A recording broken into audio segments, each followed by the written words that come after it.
అదేవిధంగా మన రాష్ట్రంలో మరి ఏదైతే కూటమి ఉందో తెలుగుదేశం పార్టీ, జనసేన, బీజేపీ కూటమి కూడా ప్రజలందరూ కూడా ఇచ్చిన తీర్పు మీరు అందరూ కూడా చూశారు. చాలా బ్రహ్మాండమైన విజయాన్ని మరి రాష్ట్ర ప్రజలందరూ కూడా ఈ కూటమికి ఇవ్వడం కూడా మేమందరూ కూడా మంచి పరిణామంగా మరి ఈ కూటమి ద్వారా మేము తెలియజేస్తున్నాం. మేము అదేవిధంగా రాష్ట్రంలో ఉన్నటువంటి 175 కాన్స్టిట్యున్సీలో దాదాపుగా 163 సీట్లు ఇవాళ కూటమి సాధించుకోవడం కూడా చాలా శుభపరిణామంగా మేము తెలియజేస్తున్నాం. మేము అంటే ఏదైతే ఈ వైసీపీ ప్రభుత్వం ఉందో అంటే ఎందుకు చెప్తున్నామంటే గత 5 సంవత్సరాల నుంచి కూడా వీళ్ళ అధికారంలోకి వచ్చి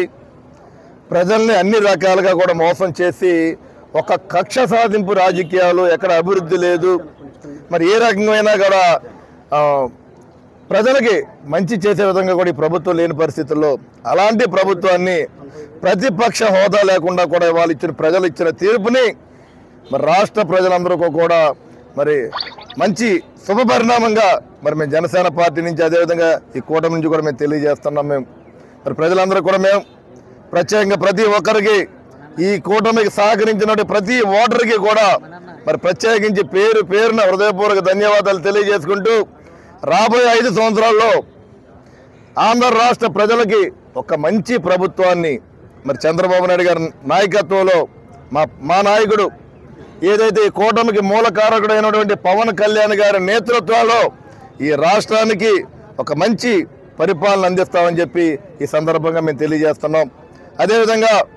మరి నియోజకవర్గ స్థాయిలో నర్సాపురం నియోజకవర్గం నుంచి 50,000 ఓట్ల మెజార్టీ నాకు ఇచ్చినందువరకు నియోజకవర్గ ప్రజలందరికీ కూడా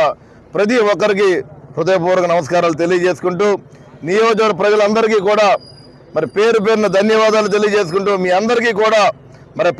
నా జీవితాన్ని పూర్తిగా మీ అందరికీ అంకితం చేసి ప్రతి నిమిషం మీ అందరి కోసం నేను ప్రయాణం చేస్తానని చెప్పి ఈ సందర్భంగా తెలియజేస్తున్నాను. నేను అదేవిధంగా నా గెలుపుకి కారకులైనటువంటి మరి కొత్తపల్లి సుబ్బారెడ్డి గారి పెద్దలు, అదేవిధంగా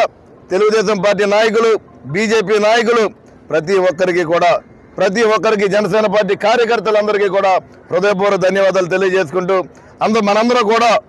ఏదైతే కూటమి ఉందో కూటమి 3 పార్టీల నుంచి ఇటు నియోజకవర్గ స్థాయిలో కానీ రాష్ట్ర స్థాయిలో కానీ మనందరూ కూడా కలిసి ప్రయాణం చేసుకుంటూ ప్రజలందరికీ కూడా మనం మంచి ప్రభుత్వాన్ని అందించే విధంగా కూడా మనందరూ కూడా ముందుకెళ్తామని చెప్పి సందర్భంగా తెలియజేసుకుంటూ ప్రతి ఒక్కరికి కూడా హృదయపూర్వక ధన్యవాదాలు తెలియజేసుకున్నాను. అదేవిధంగా మరి నరసాపురం పార్లమెంట్ నుంచి మరి బీజేపీగా మరి శ్రీనివాస్ వర్మ గారు కూడా మంచి మెజారిటీతో గెలుస్తున్నారు. మరి ఆయనకు కూడా మరి నరసాపురం నియోజకవర్గం తరఫున మేమందరూ కూడా అభినందనలు తెలియజేసుకున్నాం. రాష్ట్ర వ్యాప్తంగా గెలిచినటువంటి ఎమ్మెల్యేలందరూ ప్రతి ఒక్కరికి కూడా అదే ఎంపీలు ప్రతి ఒక్కరికి కూడా పేరున హృదయపూర్వక ధన్యవాదాలు తెలియజేసుకుంటూ ప్రతి ఒక్కరు కూడా మనందరూ కూడా కలిసి రాష్ట్ర ప్రజల నమ్మకాన్ని నిలబెట్టే విధంగా మనందరూ కూడా ముందుకెళ్లాలని చెప్పి ధన్యవాదాలు తెలియజేసుకుంటున్నాను.